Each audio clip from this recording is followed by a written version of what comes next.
Positive thinking দ্বারা জীবনকে সুন্দর করার ধারণাটি সাধারণত সবার কাছে পরিচিত নরম্যান ভিনসেন্ট পিয়ালের মাধ্যমে। আসসালামু আলাইকুম, কেমন আছেন সবাই? হাজির হলাম নতুন একটি মান্ডালা আর্ট ভিডিও নিয়ে, সাথে কিছু কথাও আপনাদের সাথে শেয়ার করব। তবে চলুন শুরু করা যাক। ধর্মীয় বিষয় নিয়ে চিন্তাভাবনা করার সময় নরম্যান ভিনসেন্ট পিয়াল বুঝতে পারেন মানুষের চিন্তাভাবনা তার জীবনের ওপর অনেক বেশি প্রভাব ফেলে। একজন মানুষ যদি নিজের মধ্যে কিছু করার চিন্তা করতে না পারে, তবে সে সেটা অর্জনও করতে পারবে না। চেষ্টা মূলত বিশ্বাস থেকেই আসে। পজিটিভ চিন্তা করা মানুষ এমন একজন মানুষ যিনি নেগেটিভ বা খারাপ জিনিস দেখতে পারেন। নেগেটিভ চিন্তার সাথে মোকাবেলা করে জীবনে কিছু করতে সফল হন।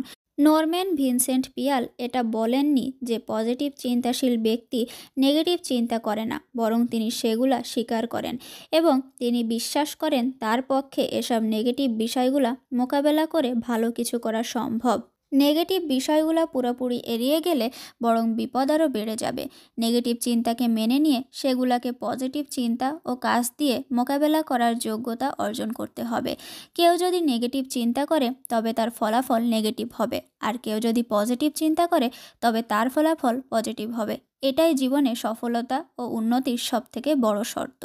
নোমেনের পজিটিভ থিঙ্কিংয়ের ওপর দর্শন পূর্ণতা পেয়েছে the power of positive thinking বইয়ে। এই বইয়ে লেখক দেখিয়েছেন কিভাবে পজিটিভ চিন্তার মাধ্যমে মানুষ জীবনে সফল ও সুখী হতে পারে। এছাড়াও এই বইয়ে তিনি পজিটিভ চিন্তা করার উপায়ও আলোচনা করেছেন। এই বইটি পড়ে অনেকের জীবনে পজিটিভ পরিবর্তন এসেছে। লেখক এই বইয়ে একজন যুবকের কাহিনী বলেছেন যে তার সব কাজে ব্যর্থ হচ্ছিল। তার ব্যর্থতার কারণ কেউই বুঝতে পারছিল না। তার জন্ম হয়েছিল এক ধনী প্রভাবশালী পরিবারে। ভালো ভালো সব জায়গায় তার যোগাযোগ থাকা সত্ত্বেও সে কিছুতেই জীবনে সফল হতে পারছিল না। প্রচুর চেষ্টা করার পর সে তার ব্যর্থতার কারণ বুঝতে পারল। এরপর সে সাফল্যের দেখা পেল। নোমেন ওই ব্যক্তির কাছে এসবের কারণ জিজ্ঞাসা করলে যুবকটি বলল, বিশ্বাস তার জীবন বদলে দিয়েছিল। কেউ যদি বিশ্বাস করে তার সাথে খারাপটা ঘটবে, তবে তার সাথে খারাপটাই ঘটবে। আর কেউ যদি বিশ্বাস করে তার সাথে ভালো কিছু ঘটবে, তবে তার সাথে ভালো কিছুই ঘটবে।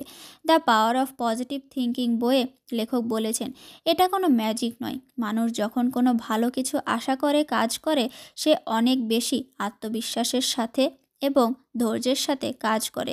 এজন্য আশা ও সম্ভাবনার ওপর বেশি ফোকাস করুন। পজিটিভ চিন্তা দ্বারাই একমাত্র নেগেটিভ চিন্তার সাথে মোকাবেলা করে জীবনে সফল হওয়া সম্ভব।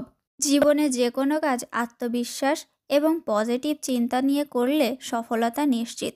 কথা বলতে বলতে আমার আজকের মান্ডালা আর্টও প্রায় শেষের পথে। আজকের মান্ডালাটা ফ্লাওয়ার মান্ডালা আর্ট। আপনাদের কাছে আজকের মান্ডালা আর্টটা কেমন লাগলো অবশ্যই কমেন্টের মাধ্যমে জানাবেন। ভিডিওটা ভালো লাগলে আপনাদের পরিচিতদের মাঝে শেয়ার করতে পারেন। আজকে এ পর্যন্তই, ভালো থাকবেন সবাই।